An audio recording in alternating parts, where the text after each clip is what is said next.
Хайырлы ирте. Татарстан дәүләт телевидениесенең яңалыклар чыгарылышын башлыйбыз. Студияда Гөлнас Ибрахимова безнең бүгенге чыгарылышта. Кот-кот чистартылган су Койбыч районында тәүлегенә 250 кубометр су эшкәртерлек биологик чистарту корылмасы эшли башлады. Тынычлык кирәк безгә. Нурлат районының Кышытканда авылында ял паркы ачылды. Устазның кісә китабы Казан утлары журналы китапханәсе сериясендә чыккан 23-нче китапны тәкъдир иттеләр.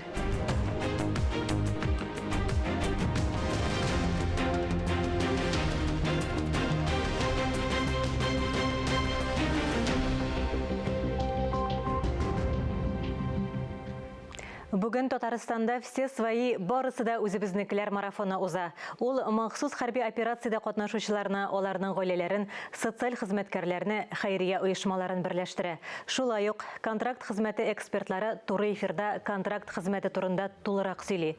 Трансляция социаль челтәрләрдә Наш Татарстан төркемендә бара. Ул иртәнге сәгать 10-да башлана. Ватаныбыз язмышына битараф булмаган кыюлык, батырлык күрсәтергә, ватаныбызны яклауга әзер булучыларны батыр контракт хезмәтенә кабул итү үзәгендә көтәләр. Ул бер тәрәзә принципы буенча эшли. Бер тәүлек эчендә барлык документларны да рәсмиләштерергә мөмкин. Контракт буенча сорауларга бердәм 117 телефон номеры аша һәм махсус эшләнгән Татарстан геройлары сайтында җавап бирәләр. Экранда адреслар һәм контактлар күрсәтелгән. Исегезгә төшерәбез. Россиядә оборона министрлыгы белән контракт сөргәтләүчеләр саны арта, ә контракт хезмәтен узучыларның барысы да махсус хәрби операциядә катнашучылар кебек үк ташламаларга ия.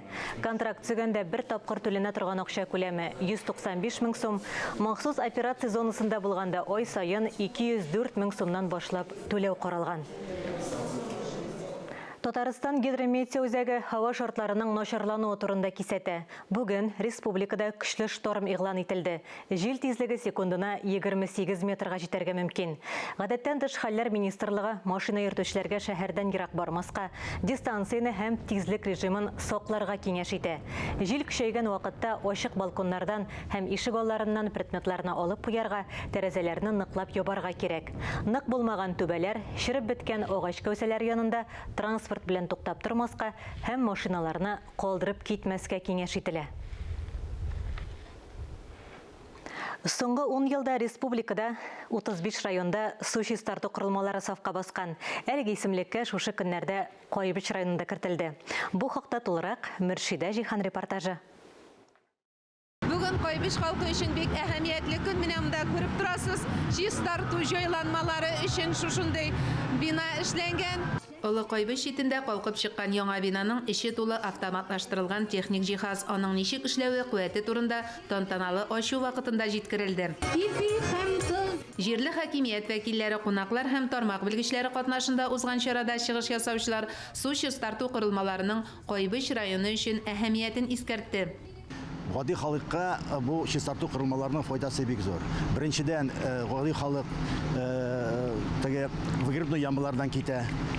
Центральная система канализацияга подключаться ителә. Менә шул и экологиятан бик зур файда инде.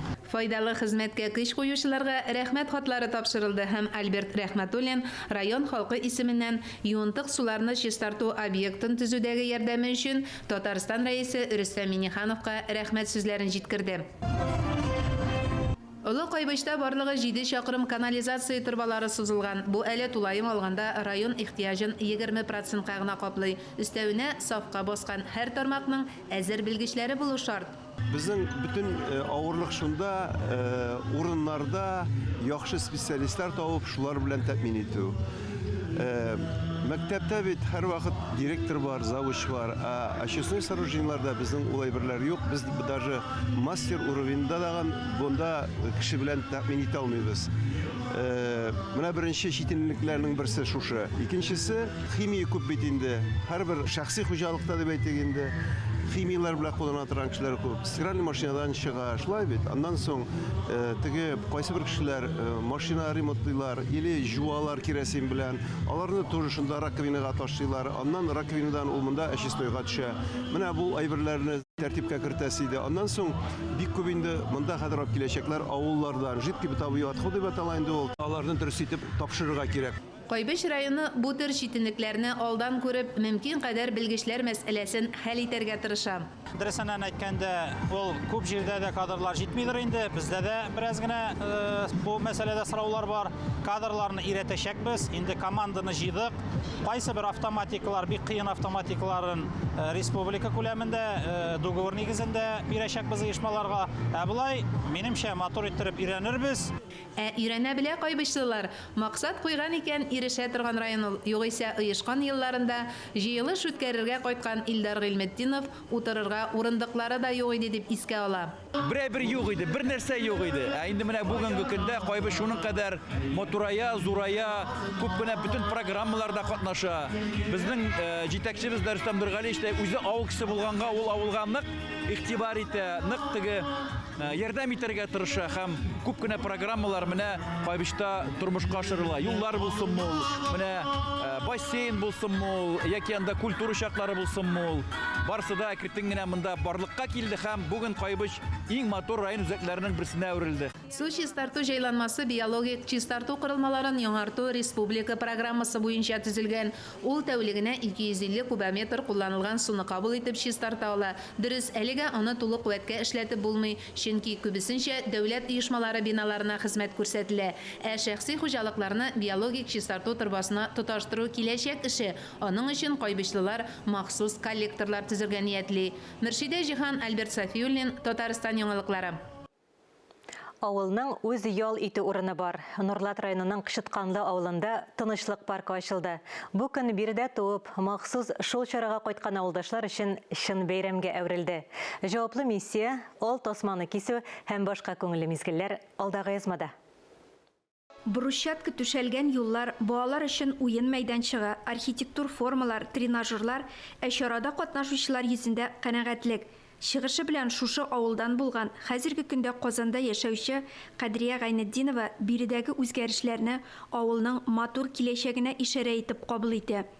Авыл яшәр ул. Безнең балаларыбыз, оныкларыбыз кайтырлар. Авыл бер кайчанда бетәргә тиеш түгел. Парк төзелешен Илнур Салахов җитәкләгән оешма башкарган. Шушы авылдан чыккан Илнур әфәнде әлеге объектның төп иганәчесе дә. Бөтенесе белән инвесторлар киңәшләшеп, решили без паркны ачырга, ясарга, парк ясарга, юллар ясарга. Шуннан чыгып, ясадык инде без.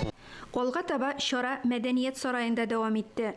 Зур эшкә хәйр фатиханы авыл имамы Сөләйман Мутахиров бирде. Район башлыгы да соңгы елларда авылның даими үсештә булуын хуплады. Бик матур парк килеп чыкты, бик зур рәхмәт әйтәм төзүчеләргә, ярдәмчеләргә. Подрядчы оешма вәкилләренә рәхмәт хатлары. Беренче чиратта авылның чын патриоты Илнур Салаховка. Иң мөһиме туган җиребездә, туган илебездә тынычлык булсын. Сәхнәдән чыгыш ясаган Кышытканлылар да киләчәктә паркның буш тормасына ышана. Хәзер менә авыл уртасында парк бар, рәхмәт оештыручыларга. Йөрербез, оныклар кайта, оныклар белән паркта уйнарбыз. Соңгы елларда Кышытканлыда уңай үзгәрешләр байтак. Халыкның җыйган акчасына су башын алыштырып, 275 метр арада трубаларны алыштырдык. Пожарга каршы көрәш буенча 2 җирдә гидрантлар куеп калдырдык. Тынычлык паркында 3 миллион 20 мең сумлык эш башкарылган. Шуның 2 миллионнан артыгы федераль грант исәбенә. Калган чыгымнарны Илнур Салахов күтәргән. Резида Гинеева, Ләлә Зайнуллина, Илшат Мәхмүтов, Татарстан яңалыклары өчен Нурлат районыннан. Татарстанлылар бір күн ішінде миллион төп ағаш отыртты. Урманны саклыйк бүтін Россия акциясы кысаларында республиканың 170 мәйданчығында шыршы, норат, қорағай, юке, милеш, имән һәм қойын үсінтлері отыртылды. Бу эшкә Татарстаннан 20 меңгә якын кеше кушылды. Урманны саклыйк, урманнарны тургызу буенча ел сайын үткәрелә торган бүтін Россия акциясы. Бу елның максаты илдә 70 миллион ағаш утырту. Акция ил президенты башлангычы белән экология милли проекты кысаларында уздырыла. Табиғатны саклау эшчәнлеге экология һәм транспорт мәсьәләләре буенча махсус вәкил Куркынычсызлык советының даими әгъзасы Сергей Иванов белән очрашуда Россия президенты Владимир Путин бу мәсьәлә турында булай дип белдерде. Мөһим мәсьәләләр бар. Алар икътисад өчен һәр кеше өчен зур әһәмияткә ия. Бу барыннан да элек экология белән бәйле мәсьәләләр дип ассызыклады Владимир Путин. Чыгарылышыбызны Татарстанда нәшр ителүче газета журналларда игътибарга лайыклы язмаларга күзәтү белән дәвам итәбез. Сүзне сәхифәнең авторы журналист Миңназыйм Сәфәровка бирәбез. Хәерле көн, мөхтәрәм телевизор караучылар. Урамда көзге яңгыр сибеләгәндә газета журналлар уку айруча рәхәт, ләззәтле бер гамәл булып тора. Әйдәгез бергәләп күз салыйк аларга. Төрле сылтаулар белән бөтен дөньясы кыскаруга, кимүгә барганда Шәһри Казан газетасы калынаерга булган. Киләсе ел башыннан 16 битлек шәршәмбе саны тагын 4 биткә, җомга саны 8 биткә артасы икән. Газетада бит саннар гына түгел, мәгънәле укучының рухи дөньясын байыта торган язмалар да артыр дигән теләктә калабыз. Ашыгышлык һәм битарафлык хөкем сөргән бу тормышта үзеңә тиң яр табу тагын да авырлашты. Күрешү, аралашулар телефонга күчкән заманда кешеләрнең шәхси тормышы да күбесенчә шунда үтә. Казандагы Тинчурин театры бу уңайдан бер үзенчәлекле гамәл уйлап тапкан. Театрга килгән ялгызаклар үзләре турындагы мәгълүматны анкет итеп тутырып, шундагы мәхәббәт сандыгына салып калдыра алалар. Аннары шул анкетларга нигезләнеп Татарстанның халык артисткасы Миләүшә Нәҗмиева үзенең яучылык эшен башлый икән. Миләүшә ханым әйтүенчә, ул инде шул рәвешле 9 парны бәхетле иткән. Менә шулай, сәнгатьнең кеше язмышларын үзгәртергә сәләтле ул. Театрга барып язмышларын үзгәртә алучылар тагын да күбрәк булса дип телик. Октябрь азагында СССРның һәм Татарстанның халык артисты Шәүкәт Биктимировның тууына 95 ел тула. Бу уңайдан Шәһри Казан газетасы Әлмәндәр бабайның кызы Гүзәл ханым белән әңгәмә бастырган. Әтисенең туган авылына күченеп кайткан Гүзәл ханымның истәлекләре бер тында укыла. Бүген тамагыбыз тук, табыныбыз мул икән, иң элек без авыл хезмәтчәннәренә рәхмәтле. Авыл кешесе маңгай тирен түккәндә кешене каян ала? Аны бүген ниләр борчый? Иртәгәдән ул ни көтә? Ватан Татарстан газетасы журналисты әлеге сорауларны авыл кешеләренең үзләренә биргән. Андый сорауларны җир кешеләренә бәйрәм уңаеннан гына түгел, зур түрәләр көн сайын бирсәләр дә артык булмас иде. Газетадагы тагын бер игътибарга лаеклы язма әти сүзе дип атала. Бүгенге тормышта әтиләрнең нинди урынны тотканын бер сүз белән әйтеп аңлату авыр. Кие киткәненә күп очракта аларны югалтканнан соң төшенәбез шул. Бүген әти-әнисен кадерләмәгән кешенең иртәгә үзенең кадерсез әти-әнигә үрләсе көн кебек ачык югыйсә. Казан утлары журналында бу юлда да йотлыгып укытылган әсәрләр җитәрлек. Вахит Имамовның Тәләкәй чишмәсе исемле тарихи романы, Галимҗан Гыйльмановның Иблис кыткысы кыйссасының ахыры, Айгөл Әхмәтвәлиеваның Күз нурым дип аталган драматик хикәясе, Илгиз Зәйниевның хикәяләре шундыйлардан. Шигырь укырга яратучыларны да җырлап укытылган мәгънәле шигъри тәлгәшләр көтә. Укудан һәм фикерләүдән аерылмыйча яшәргә язса дигән теләктә бүгенгә сезнең белән саубуллашам, исәнлектә күрешик. Алтай депутатларын сәламләп, Фәрит Мөхәммәтшин хезмәттәшләренә тугандаш республикага чакырулары өчен рәхмәт белдерде. Ул хезмәттәшләренең игътибарын Татарстан парламент эшенә юнәлтте. Бу һәм башка темалар турында парламент хәбәрләрендә. Алар белән сезне Алия Галиуллина таныштыра. Татарстан һәм Алтай Республикасы парламентарийлары хезмәттәшлек турында килешү имзаладылар. Фәрит Мөхәммәтшин татар диаспоралары вәкилләре белән очрашты. Татарстан белән Алтай арасында күптәнге парламентара хезмәттәшлек традициялары барлыкка килде. Хезмәттәшлек турында беренче килешү 20 ел элек, 2004 елның 7 июлендә имзаланган. Киң сәүдә, икътисади һәм фәнни-техник элемтәләр җайга салынган. Гуманитар өлкәдә дә уртак эшләр бар. Имзаларны парламент башлыклары Фәрит Мөхәммәтшин һәм Артур Кахоев куйды. Запланировали ряд мероприятий, посещение важных объектов на территории нашей республики с целью обмена опытом, с целью дальнейшего продвижения и укрепления наших взаимоотношения. Думаю, это откроет новые возможности для укрепления взаимодействия двух парламентов, а я бы сказал шире, через парламентское взаимодействие к широкому общению бизнеса, представителей исполнительных органов власти, муниципальных органов власти. И надеюсь, что эта дружба и контакты, взаимодействие значительно усилится во благо и в интересах обеих субъектов Российской Федерации. Тантанаға һәм очрашуға кадәр парламентарийлар Алтай Евразия йөрәге стелласында булды. Татарстан Дәүләт Советы рәисе Фәрит Мөхәммәтшин катнашында 2006 елның июлендә Алтай Республикасына керүдә истәлекле билге буларак ачылган дивар. Ул республиканың беренче президенты Минтимер Шәймиев инициативасы белән эшләнгән һәм Алтай Республикасына, Алтай халкына Россия составына ирекле керүнең 250 еллыгы уңайыннан бүләк итеп тапшырылган. Һәйкәл төрки халыкларының берләшү символы булып тора.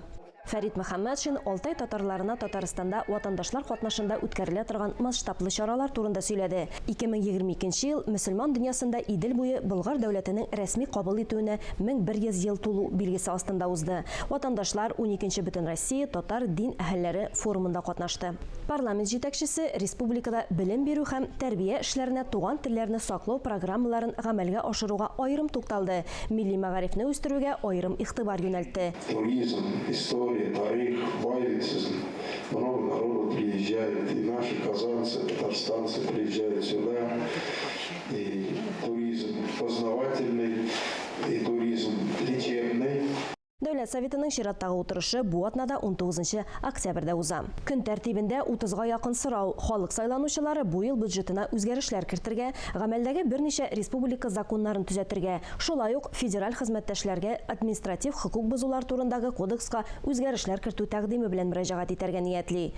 Сессияның алдагы утырышына парламент комитетлары да әзерләнде. Алар берничә мөһим закон проектын карады. Камытамагы районында социаль газлаштыру программасы буенча беренче объект тоташтырылган. Узган атнаның парламент хәбәрләре турында кыскача шулар иде. Эфирда яңалыклар программасы дәвам итәбез.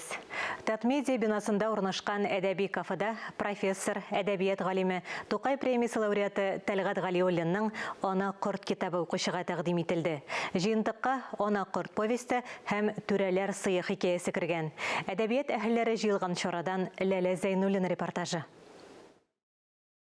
2 ел эчендә 23 китап чыкты. Хәзер 24-дә була Алла берсә. Бу инде кешегә укып бетерә алмаслык зур хәзинә. Әлеге басма Казан утлары журналы китапханәсе сериясендә чыккан 23-нче китап. Мишин көтелмәгән вакыйга булды. Үзенә күрә бер сюрприз. Минем әлбәттә китапларым бик күп чыкты. Хәзер 10 томлыгым чыгып ята. Ләкин шул вакытта менә бу китапчыкның кулгаттарга җайлы, китапның чыгуы бик күңелле. Бу китапта минем иҗатның 2 ягы чагыла. Тәлгат Галиуллин киң кырлы шәхес. Иң әүвәл ул галим һәм остаз буларак хөрмәткә лаек. Тәлгат Нәбиевичнең теле һәр вакытта менә көндәлек тормышта Тәлгат Нәбиевич ничек шиметеп ала белә, шундай усал да түгел ул үзе. Ләкин әйе, менә шулай.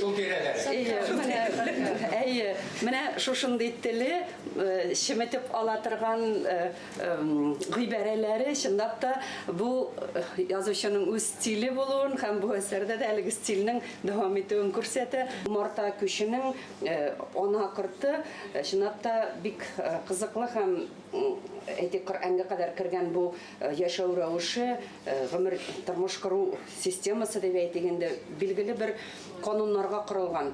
Әдәбият галиме Фуат Галимуллин әйтүенчә, әдәбиятта мәңгелек темалар бар. Ана корт әсәре герое Нәфисә шуның өлгесе. Тәлгат Нәбиевич әсәрләренең киң палатлы әсәрләрендә заманның актуаль мәсьәләләре күтәрелгәнен күрдек, беләбез. Менә бу юлда ул ничектер җәмгыять һәм хатын-кыз мәсьәләсен шактый тар кысаларда алган һәм әйтергә кирәк, аны тирән итеп ача алган. Чарада Тәлгат Галиуллинның бергә эшләгән хезмәттәшләре, шәкертләре катнашты. Шу узын узак юл узып, фикерли белә, яза белә, каләме бар. Бу бит бик сирәк кеше. Әйні бір вақытта фәнні, тәнқидні де, һәм әдәби ижатны да бірге алып бару бик сирәк кешеләргә билет. Biz indi күбебез шушы газета журналларда эшләүчеләр, китап нәшриятында эшләүчеләр бар да, атаклы татар бүлегендә белем алган егетләр, кызлар. Шул яктан караганда икеләтә җаваплылык татыйдык. Һәм бу вакытта бер теге үзенең остазына күпмедер бурычны кайтарган кебек сөйнешле иде. Әлбәттә, менә бу китап сериясендә сез инде беләсез, без күбрәк яңа исемнәргә, чит төбәкләргә дә игътибар бирергә тырышабыз. Ләкин шул вакытта серияне менә шушындый танылган һәм халык яратып укый торган күренекле исемнәр белән дә байтабыз. Очрашуда Казан Федераль университетының Габдулла Тукай исемендәге Милли мәдәният һәм мәгариф югары мәктәбе студентлары аның әсәрләреннән үзекләр укыды. Ата-ана, милли җирлек тәрбиясе, шул гасырлар аша килгән ионнар, геннар тәэсире белән бер рәттән кешене яшәргә, үзен санларга тормыш абзый үзе өйрәтә икән. Күренекле язучы иҗаты яңа заманның әхлаки йөзе турында уйланырга, рухи кыйммәтләрне югалтмаска чакыра. Ләлә Зайнуллина, Ирек Хамидуллин, Татарстан яңалыклары. Шығарылышыбызны мәдәни тормыш сәхифәсе белән дәвам итәбез. Игътибарыгызга бу атнада узачак мәдәни чаралар афишасын тәкъдим итәбез. Хәерле иртә, эфирдә мәдәни тормыш сәхифәсе, сезнең белән мин Динә Нишмендинова. 18 октябрь көнне Галиаскар Камал исемендәге Татар дәүләт академия театрында Татарстанның халык артисты Зөлфира Зарипованың юбилей кичәсе узачак. Актриса бик күп еллар театрга хезмәт итә. Шул еллар дәверендә шактый танылган спектакльләрдә төрле рольләр башкара. Мәсәлән, Ахыр заман спектаклендә Ак бүре ролен башкарып, Зөлфира ханым Муса Җәлил премиясенә лаек була. Танылган артистның ижатын яратучылар юбилей кичәсенә рәхим итегез. Әгәр дә Рамазан өйләнәм дисә, әгәр дә кыз аңа чыгарга каршы килмәсә, мин каршы булмам. Нәрсә сөйлисең син? Синең белән зина кылган хатын белән туганлашасым килмәсә дә. 19 октябрь көнне Шәрик клубында Камал театры оркестрының «Бердәм дөнья телендә» дип исемләнгән концерты көтелә. Чарада Илмир Низамов, Ильяс Камал һәм тагын бик күп яшь композиторларның музыкаль әсәрләре яңгыраячак. 17 һәм 20 октябрь көннәрендә Кәрим Тинчурин исемендәге Татар дәүләт драма һәм комедия театры балалар һәм яшь үсмерләр өчен татар теле, сәхнә теле дип аталган кызыклы һәм үзенчәлекле спектакль дәрес тәкъдим итә. Спектакльгә билетны Пушкин картасы ярдәмендә сатып алырга мөмкин. Этно Татар дәүләт драма театрында Этне киен Сузыйгали дип исемләнгән театралешкән чара булу көтелә. Концерттан кергән акчалар районның махсус хәрби операцияда катнашучы егетләренә ярдәм буларак тапшырыла. 21 октябрь көнне Әлмәт Татар дәүләт театрында Җил артыннан спектакль уйнала. Анда сәяси вазгыяты үзгәргән һәм фаҗига якынлашкан илдә яшәүче 2 малай язмышы күрсәтелә. Үзгәреш җилаларны икесен ике якка очырта. Әмир һәм Хәсән тормышы нәрсә белән тәмамланыр? Бу турыда спектакльне карап белерсез.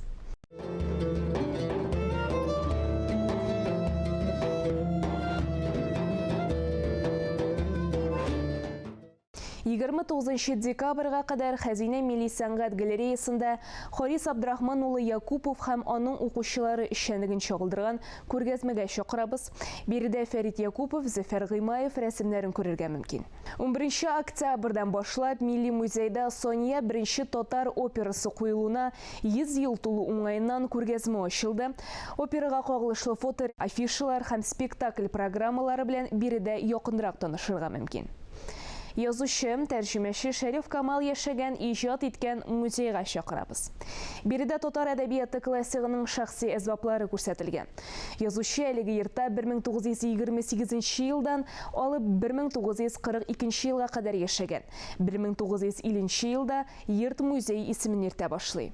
Бу атнага мәдәният дөньясына кагылышлы яңалыклар шулар иде. Мин Динә Нишмендинова сезнең белән киләсе атнага кадәр сау булашам. Хөрмәтле телевизор караучылар, берничә минуттан эфирыбызны Хәерле көн Татарстан тапшыруы дәвам итә. Анда безне ниләр көтә, белешик әле. Хәерле иртә, Эльза. Хәерле көн, исәнмесез? Хөрмәтле телевизор караучыларга шулай ук сәламнәребезне юллыйбыз. Хәерле көн Татарстан тапшыруының бүгенге чыгарылышында без сезне Казанның иң өлкән мәдәният учакларының берсе Дәрвишләр бистәсендә урнашкан Сәйид Галиев исемендәге Мәдәният сарае һәм анда эшләп килүче Гөлләр ансамбле белән таныштырабыз. Бездән аерылмагыз. Димәк, түземсезлек белән көтәбез. Без яңалыклар иҗат төркеме бүгенгә саубуллашабыз. Үзегезне һәм якыннарыгызны саклагыз, исән, имин булыгыз.